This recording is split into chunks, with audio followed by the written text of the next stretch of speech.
Karibu kwenye masterclass ya funding rate. Kama haujana account Bybit bado, shusha app sasa hivi. Bybit inafanya trading iwe rahisi, salama na yenye zana nyingi za kitaalamu. Bybit pia inakupa uwezo wa kutumia leverage hadi 100x kwenye trades zako. Hii ina maana unaweza kuongeza faida zako, lakini kumbuka, funding rate ni muhimu ukiwa na leverage kubwa. Chagua kati ya pesi rate cross bawatika Pierre isolated mode kabla ya kuingia trade. Hii inakupa udhibiti zaidi kwenye margin na funding rate yako. Tazama mfano huu. Trader aliingia long kwenye ENA na akapata faida ya 116%. Ndiyo, funding rate ilimsaidia kudumisha position yake kipindi mrefu zaidi bila kulazimika kulipa ada kubwa.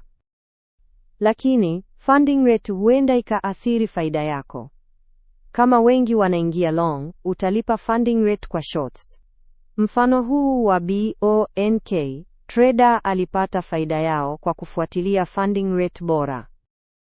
Usisahau, jisajili Bybit kwa linki yetu upate discount ya ada ya hadi 20%. Hii itakusaidia kusave zaidi wakati funding rate iko juu.